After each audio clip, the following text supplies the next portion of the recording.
Hello everyone, it's Amanda with Chai and Book Girl, and today it's the last day of May, so we are going to do our reading wrap up. For May, I read 15 books, which for me is about average.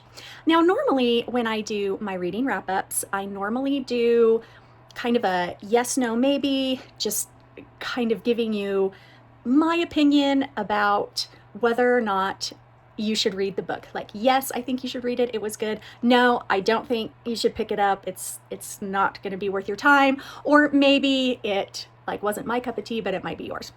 However, since reading is so subjective and sometimes the yes no maybe doesn't work well for everybody and it's so broad in its general opinionness, I thought for May we would try and do something a little bit different and maybe do it by what I rated it. And again, obviously, that's going to be subjective as far as this is my opinion, this is what I rated it.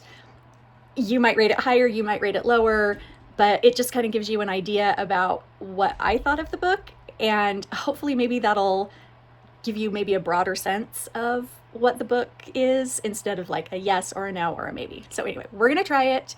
Let's get into it.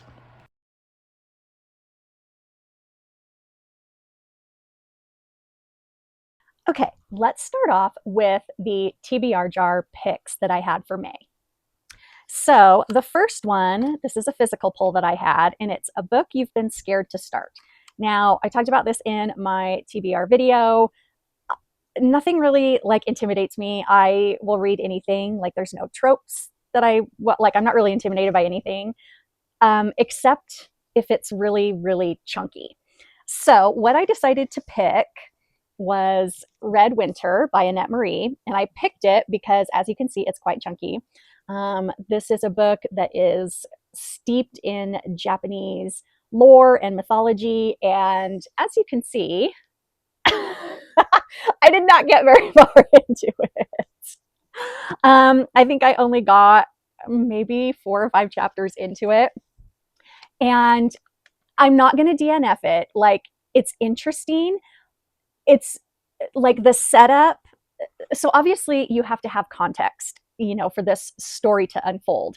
And so because it's so steeped in, Japanese history and mythology, there is a lot of setup in that. And so she's kind of taking you through, she's kind of taking you through this girl's story and this girl's history. But as she's doing so, she has to kind of explain, you know, the mythology of the goddess, and then she has to explain, because she's using Japanese words and she's using Japanese kind of conversation, I guess, when she is writing. And so she has to stop and she has to explain, what it is that she is, trying to write, and she has to explain it to you. And so it's I understand that there has to be context. I understand that she has to set this up so that you are understanding where the story is going. I need to be in the right mindset and I need to be in the right headspace to be able to take in all that information and store it in my brain, and then be able to go through and read what is obviously quite a long story. And at this point, right now, I don't have room in my brain to do that. So I did not finish the book. That doesn't mean I'm not going to go back and read it. I'm not DNFing it. I'm not stopping it. It sounds like a really good book. And honestly, the 4 to 5 chapters that I did get through were very interesting. I have watched a lot of Japanese anime. I went through that whole phase, in my teens and early 20s, where I watched all kinds of Japanese anime. So it's not that I am unfamiliar with a lot of this stuff and a lot of the Japanese mythology. I will be going back to it. It's just not the right time for me right now. So did not get through that one. My next TBR pull was a physical book under 250 pages. And the one I chose was His Final Girl by Brooklyn Ann. I did finish this one and I really enjoyed it.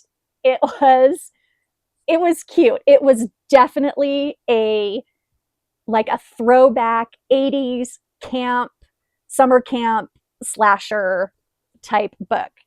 It it really kind of took you back almost to the Friday the 13th movies, or like, do you know what I mean? Like those very 80s summer camp, there's there's some sort of a axe wielding or knife wielding murder, and nobody knows who it is or what's going on, but he's taking out everybody, all the kids, nobody is safe. And it's up to our two main characters to try and figure out what's going on. There is quite a bit of supernatural elements in here. And there was actually not quite, there was a little bit of spice. On the spice meter, I would probably give this like a 1.5 or 2 chili peppers. There wasn't a lot, but there was some. And if you are an 80s horror fan, you know that there was gratuitous sex going on everywhere in those movies. And this really played true to that genre, which I appreciated.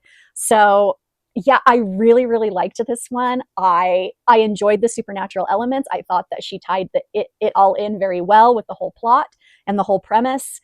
And yeah, I ended up really, really liking this one. I gave this, let's see, I gave this one 4.25 stars. So yeah, I really, really liked this one, and I highly recommend. Okay, so those were the physical ones. Now for the Kindle Unlimited ones, we have a graphic novel or comic. So I chose A Heart's Invitation. This is kind of a series of graphic novels. I just read part 1. This was not what I was expecting. So I kind of went into this thinking that this was going to be, like a comic book, or, a graphic novel, or like a manga, right? Like I actually have quite a few mangas from Japanese animes that I've watched. So I have a lot of those. This was not that. Like when they say graphic novel, like they're not kidding. This is like this. So like this shocked me. Like I've never like actually read something so graphic. I mean, obviously this has pictures and it's a comic book, but this is like rated, let's see, XNRXXX. Like like I was not expecting that. I was thinking this was going to be just some sweet, cute, right? Like manga type story, and this was not that. But I persevered. I went through it.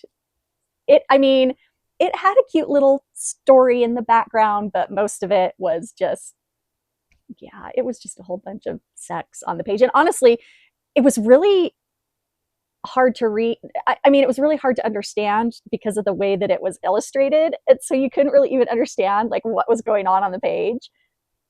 Anyway, it was confusing.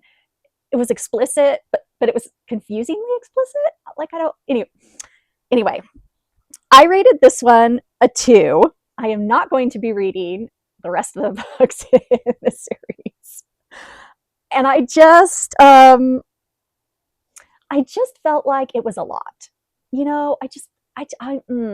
I will make sure in the future that it specifically says like this is a manga or this is based on an anime or something. Like I don't want to be surprised like this again. There's no reason.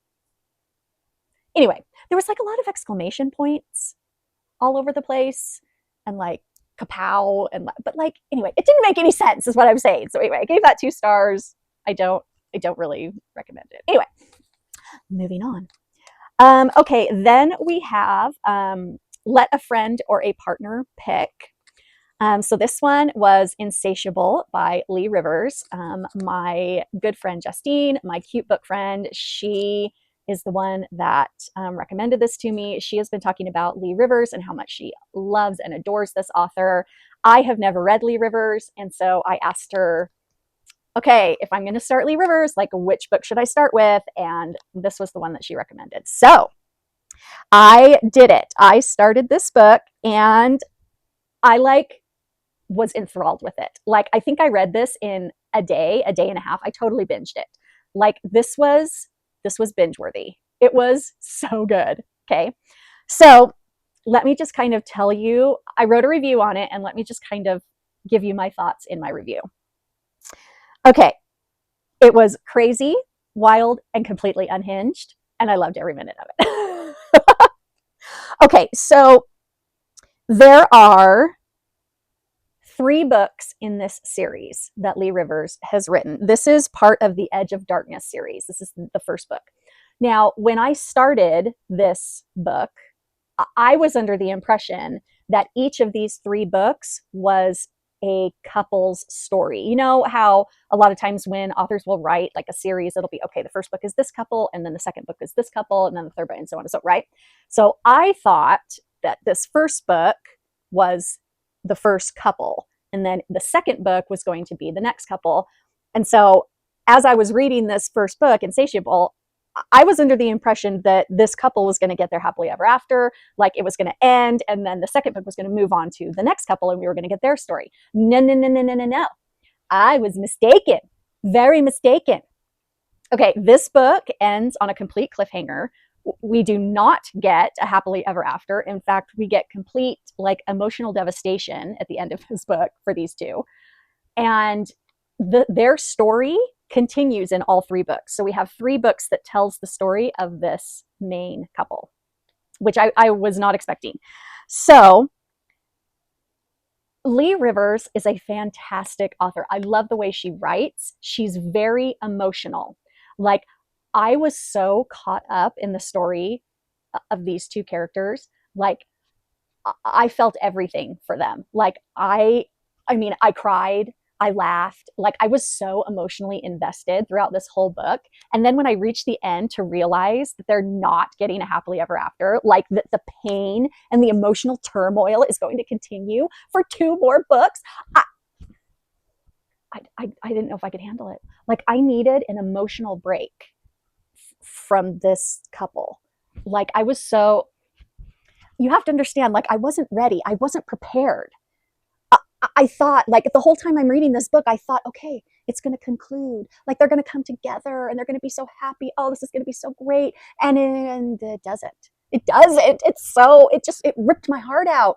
And so, anyway, I absolutely loved this book. I do need to read the second book. Justine is on my ass about reading the second book. And I keep telling her, I need a moment, okay? I need to gather myself. I need to compose myself. And I need to be ready to emotionally dive into this couple again, because goddamn, they tore my heart out. So anyway, let's see. I gave this book, what did I give this book? 4.25 stars. I really liked it, okay? But just the surprise of just the ripping of my heart and the what? Like, we're continuing on. Yeah, it was a lot. Thanks, Justine. Thank you for emotionally stunting me. I appreciate that. Okay, next we have a book set in a country that you've never visited. And I did The Creek on the Stairs by this author that I am never going to be able to pronounce because she is from Iceland. This book is set in Iceland. I DNF'd it. So this is a police procedural, murder mystery thriller. There is a whole series written in this, about this detective by the same author. And I thought, oh, this is going to be great if I really like it, if I really get into it. There's a whole series that I can, read. I found it boring, honestly. It wasn't for me. It didn't really, I don't know, like the chapters were kind of short, and it was one of those things where, like, I understand that she's trying to build tension. I understand that she's trying to kind of build this mystique and this mystery, about, oh, what's going on, da, da, da. But they're so short, and she doesn't give any details. She doesn't give any names. She's just like, the child heard the creak on the stairs and she knew that he was coming to her bedroom. And like, that's the end of the chapter. And then we go on to the present, and then we talk about this detective and how she moved back to her hometown, and da, da, da. And then we go back to the past, and she the child hears the doorknob turn, and da, da, and then the chapter stops, and then we go back to the present. And so we're kind of going back and forth, but we're not getting any names. We don't know who this is. I'm not really getting any context. And anyway, I kind of found it a bit frustrating, and honestly kind of a bit boring. Anyway, so I read, let's see, how much did I read of this one? Okay, I got 37% into it. So I mean, I gave it a good go. But yeah, I ended up DNFing it. And yeah, it just wasn't for me. Doesn't mean that it won't be for you. So if you are looking for Icelandic thrillers, you can give this one a go, but it wasn't for me. So anyway. Okay, so those were the TBR polls for May. Okay, so now let's get back into the other 10 books that I read. And let's start with, we'll go from the lowest rating up to the highest rating. So I did have one-star review, and that was Broken Mate by Jen Gray. This is part of a Wolf Shifter series. We have I mean, honestly, it was so generic. Just, I mean, pick any Wolf Shifter book, and pretty much all the generic trope things are in this book. I mean, it's just like any other Wolf Shifter book that you've ever read. There wasn't really anything exciting to say about it. I mean, it was kind of boring. It was okay. I found the characters to be shallow and didn't really have a whole lot of development. And it was just, I didn't feel connected to any of the characters, and it just wasn't anything special. I've read better, Wolf Shifter books, and this one was just kind of generic. So that's why I gave it 1 star. Okay, and then I have 1, 2, 3. I have three 3-star reviews. The first one is Nodding the Evil Queen by Sienna Stone. If you've watched any of my reading wrap-ups, you know about Sienna Stone. Sienna Stone, she's fantastic.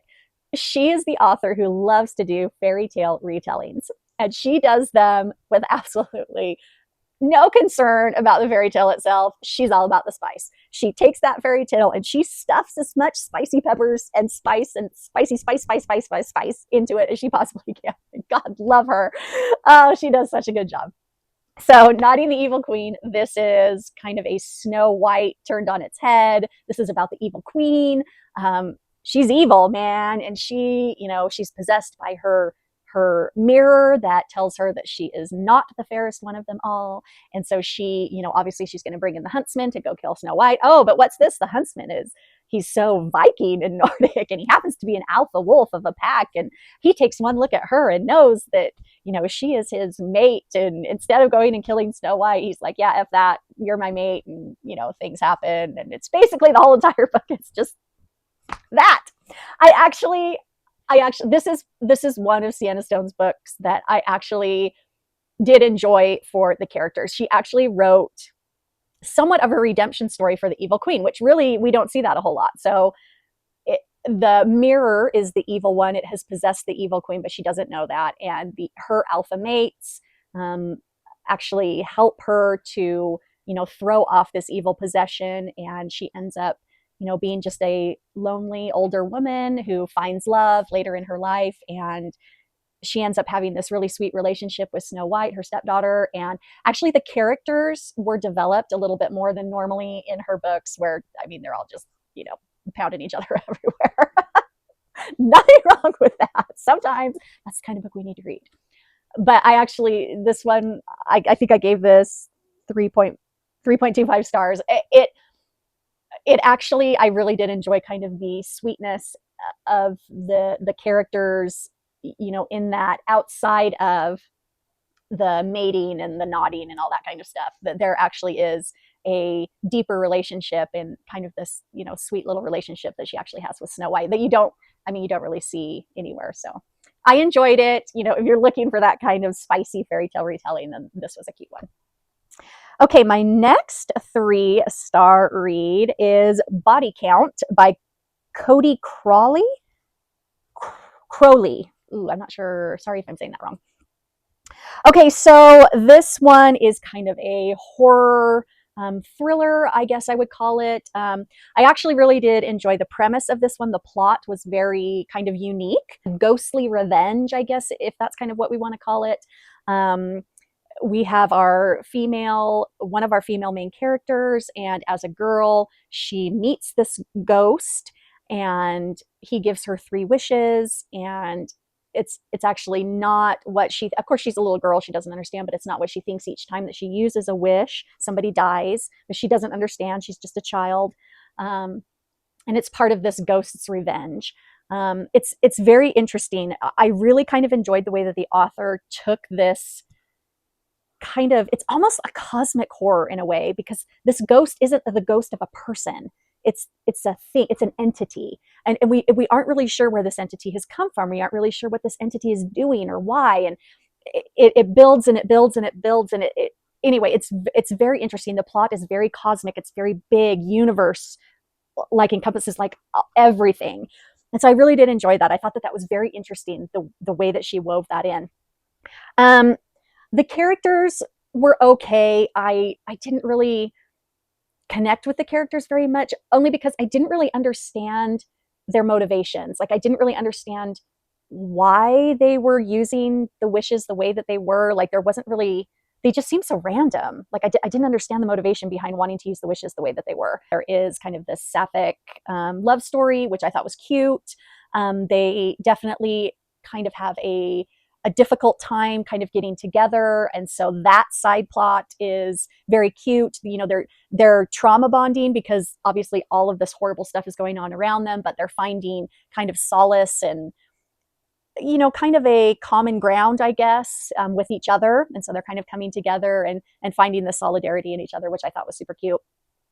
But again, I didn't really understand why they were, like, they were coming together, but I didn't understand why they were using their wishes the way that they were. Anyway, so that was kind of confusing to me. But the kills in it weren't anything special. They were kind of generic. They weren't anything special, kind of eh.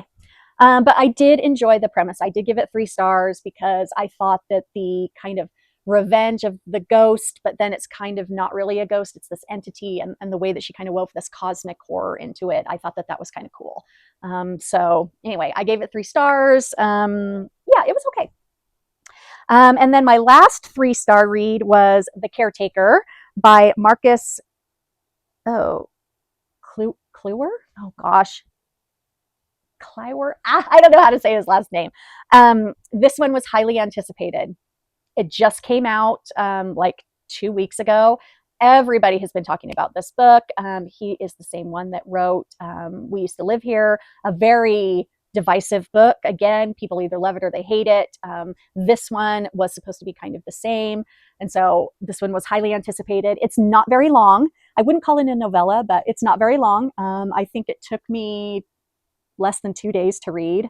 But I did give it 3 stars because I'm not exactly sure how to feel about it. Like I really liked the premise of the whole thing, right? So we have this plot of land and it's got a house on it, you know, quite a few acres. And in order to keep something very evil from awakening and coming and destroying the world, you have to follow certain rites if you are the caretaker of this land.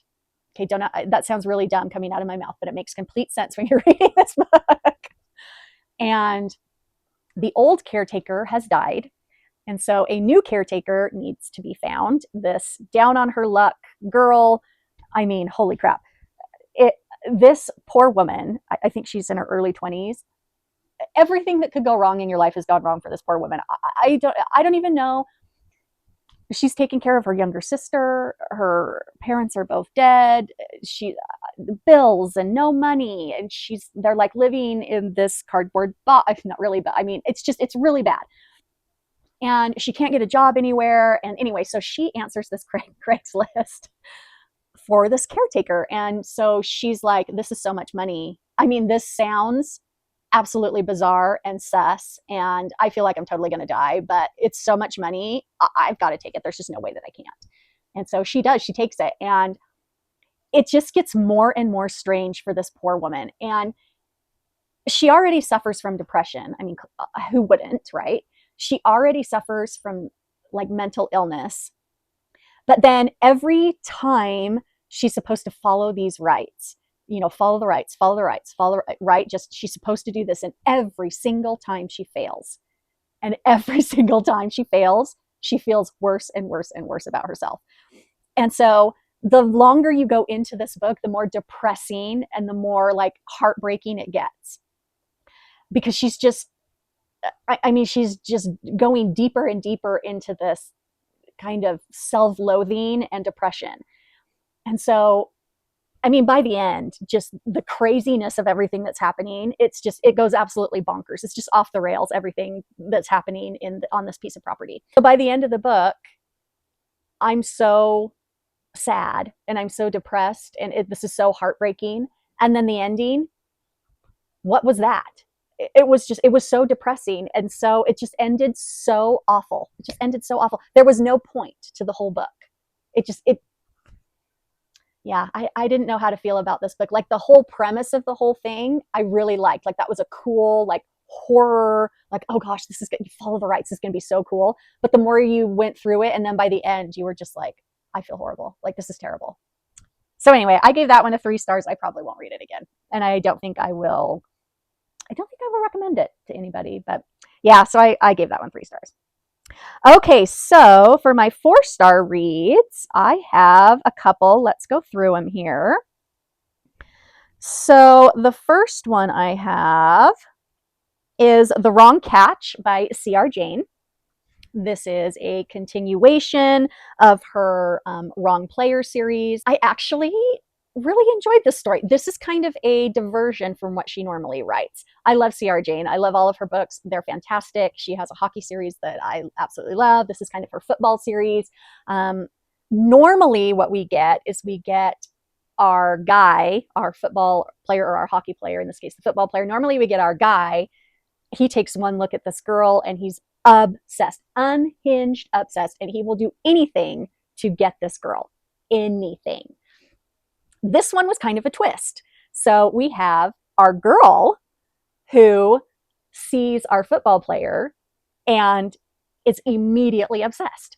And she already has stalker tendencies. And so she ends up going to this college. She transfers over to the school. She becomes the mascot of the football team. She literally becomes obsessed with this football player, is stalking him, and will literally do anything, unhinged anything, to be close to him. It's not your typical kind of dynamic that we normally see. And so it made it very interesting. I actually really enjoyed it.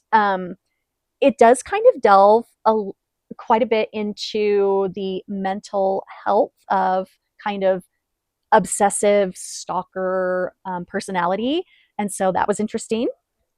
Didn't know kind of a lot of things about that disorder, which I found to be interesting. Obviously, you're going to want to read your trigger warnings on this because it does get a bit unhinged.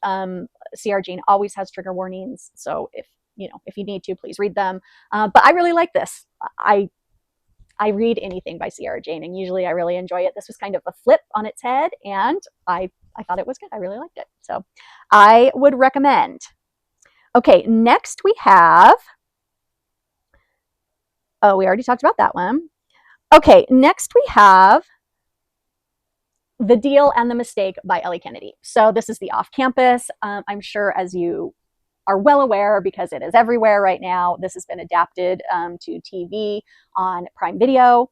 I watched it, and so I wanted to make sure that I was prepared for the TV adaptation, and so I read The Deal before I watched it. I've read the whole series before. This is a reread for me. I really enjoy it.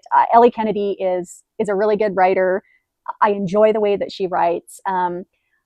I will say that I enjoyed the books more than I enjoyed the TV adaptation, although I do feel like they did a good job on the TV adaptation for what it is. If you're just watching the TV show on its own, not having the book in your mind, then I think they did a really good job. But I do like the books better. But anyway, so The Deal and The Mistake, I did read both of those. Again, they're rereads for me. If you have a chance to read the series, I would recommend that you do so because it's a really good series. Okay, and then, okay, my next 4-star read is Chasing the Fire by Paisley Hope. So this is actually an art copy that I received. This is the last book of her Silver Pines Ranch series. Now, I have not read any of the previous books of the Silver Pines Ranch series. So this can obviously be read as a standalone, which I did. I had no issues understanding the plot, knowing the characters. I had no problems at all reading this book. Um, However, it did make me want to read the full series. I really liked this book. I thought it was super cute, had a super cute premise.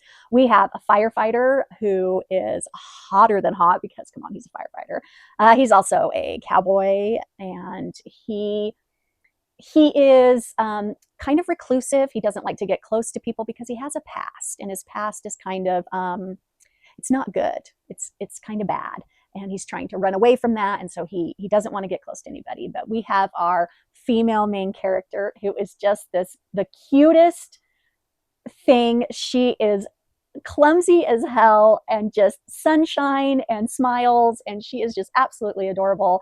She sets her house on fire. And of course, he comes, he's a firefighter. He comes and he rescues her and he takes her to the ranch, Silver Pines Ranch, where she stays. He helps as part of, rebuilding her house. So, I mean, they're in proximity to each other all the time. They end up falling in love. And it's a very cute romance story. I enjoyed the heck out of it. There's definitely some spice in this. Paisley Hope, I mean, if you're familiar with her, you know the spice is a spicing with her, and it's definitely got some good spice in it. I really enjoyed this one. It does definitely want to make me read the other Silver Pines books, which I will hopefully do, when I get my brain on right. But yes, I did enjoy this one. So if you're in the market for a cute romance series, I can recommend this one. It was good. Okay, the last 4-star read I have is Blood Orange by Karina Halley. Halley? Karina Halley. Not sure how you say her last name. Anyway, I obviously missed the boat on these books. These were doing the rounds on the socials like last year, and I missed it. But I'm back. Here I am. I finally got it. I actually listened to this on audiobook. I highly recommend. It's a dual narration, and the narrator who does Valtu, Dracula, is very good. He definitely evokes that Dracula vibe, which I found to be, it kind of immerses you more into the book, which I enjoyed. I didn't know this going in. I knew that the duology was a book about vampires. I did not know that it was a Dracula retelling. I love Dracula. Dracula is one of my favorites. The classic is a classic for a reason. I have seen all the adaptations. I love Dracula. So as soon as I figured out what was going on, I really got kind of into it. I did enjoy the first book, so Blood Orange. I am right in the middle of the audiobook, the second book, Black Rose. I am right in the middle of that one. I can say that I enjoyed the first one more than I'm enjoying the second one. Yeah, I thought it was good. Again, I listened to it on audio, which I think makes a difference for this book. So I recommend. Although all of you have probably listened or read it, I'm way behind on this one. Okay, now on to my 4.5-star books. First, we have Watch Over Me by V.E. Huntley. This was another ARC that I received. So she writes this series called Watched in Darkness.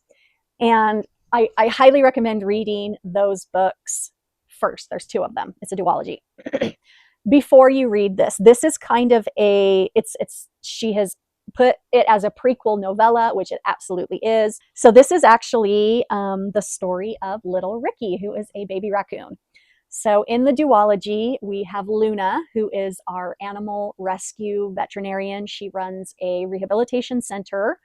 And in the duology, Ricky is, oh my gosh, he is something. He is a character, and you grow to know and love Ricky as a character in the duology. And so he gets his own prequel novella in this book so that we know where he came from and how he ended up at the rehabilitation center. It's absolutely adorable. It's so funny. It's so cute. I gave it 4.5 stars because I just enjoyed the heck out of it. So you can read it as a standalone. It's very short. It is absolutely adorable. It's so cute. I mean, anything about animals is super cute, but I think you'll get a lot more enjoyment out of it if you read the duology first. So. Okay, my next 4.5-star read is Hunted by Elena Galea. So this is the second book in the Giving Chronicles. I adored the first book, which was The Given. I gave that 5 stars. It was awesome. However, it left you on the cliffhanger of all cliffhangers. I almost lost my life when I was at the end of that book. I was like, what? You couldn't have given me one more paragraph? One more paragraph to get me through the. Anyway. So I was so excited for Hunted. I did get this as an arc from the author, and I could not wait to get my greedy little paws on this book because I was like, finally, this freaking cliffhanger. I get to know what's happening. And she does right at the very beginning of the second book. It just starts you right out of the gate, right from where we left off at the first book. Here we go. It was everything I wanted. It was just that paragraph that I needed at the end of the first book, and off we went. And I was happy as heck about it. Anyway, it was a great book. I loved Hunted. Guess what? Guess what? You're going to guess it. Yeah, it left us on another cliffhanger. I don't know why I thought this was a duology. It is not, clearly. Yeah, so I thought that it was going to end after this book, and it didn't. It left us on another cliffhanger. Again, it wasn't as bad as the cliffhanger on the first book. It's still a cliffhanger, though, and gosh dang it. So now I have to wait for the third book. At least I'm not like, I need one more paragraph just to like get me through, just so that gnawing anxiety in my gut is gone. At least this cliffhanger, I'm like, okay, I can wait for the third book. I'm in a good place in this cliffhanger. The only reason I did not give Hunted 5 stars, I only gave it 4.5, is because at the beginning of this book, there's a lot of traveling. Like they need to get from one place to another. They're being hunted, obviously, the name of the book, they're being hunted. And so there's a lot of secrecy. There's a lot of hiding in caves. There's a lot of that. And so the traveling goes on for a bit. And I found it to be a little bit monotonous. But that's it. Anyway, traveling, just traveling. That's all. Anyway, that's the only reason why I didn't give it 5 stars, which is because of the monotony of the traveling. Anyway, and then my last book that I gave 4.5 stars to is Guarded by the Grizzly Bear by Reese Barden. This is book number 3 in her Bear Protectors series. This is another arc that I received by the author. And I enjoyed this book. I really liked it. So if you have read any of the other books in this series, you will know that this is the couple that we were kind of anticipating. This is the couple that in the previous 2 books we saw fighting with each other. They are definitely enemies. They fight as a form of foreplay. You know that they're attracted to each other and you know that they want each other, but they just snip and bicker, and oh my gosh. So this book, you knew that it was going to be explosive, and it was. And so we finally get their story. We finally understand kind of what's going on, the backstory, why do they fight so much? And it's definitely kind of this enemies to lovers. It's definitely a lot of miscommunication, which drives me absolutely bananas. There's a lot of really good spice in it. So this whole series that she's written is the same story, but it's told from each couple's different perspectives. And so it's very fascinating the way that she's done this. I really, really enjoy it. And so obviously this third book, it's the same story, but it's told from this couple's point of view and what's happening as it, pertains to them. I really enjoyed it. It was really good. Anyway, I do highly recommend reading the first 2 in the series. Otherwise, it's kind of not going to make sense. And so I do recommend reading the first 2. But I enjoyed it. I thought it was really good. So anyway, that was my last 4.5 star reads. I did not have any 5-star reads this month. Oh, that's kind of sad. I've been in this weird reading slump lately. I just haven't found anything that's really grabbed me and just like sucked me in. You know what I mean? There are quite a few books that that I binged, that I read, that I really, really liked. I mean, obviously Insatiable, like, grabbed my heart and chewed it up and spit it out. So I mean, I definitely have feelings about that. but like nothing that gave me that 5-star vibe. So anyway, hopefully June. I've already done my June TBR polls, so you can go and watch that video if you want to see what I'm going to be reading in June. But yeah, that's my reading wrap up for May. Hopefully you enjoyed it. Hopefully you enjoy watching my book content. I mean, I enjoy it, which I guess that's the point. So anyway, until next time, happy reading, everyone. Bye.